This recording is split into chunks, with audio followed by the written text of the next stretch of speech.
take off for our walk along the caldera to Ia.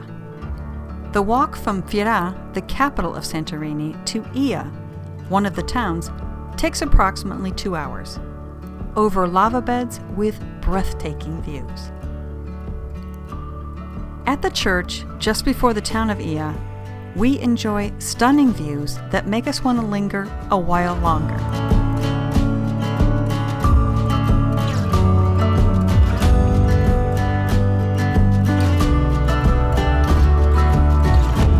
And the evening and our trip would not be complete without a sunset at Ia.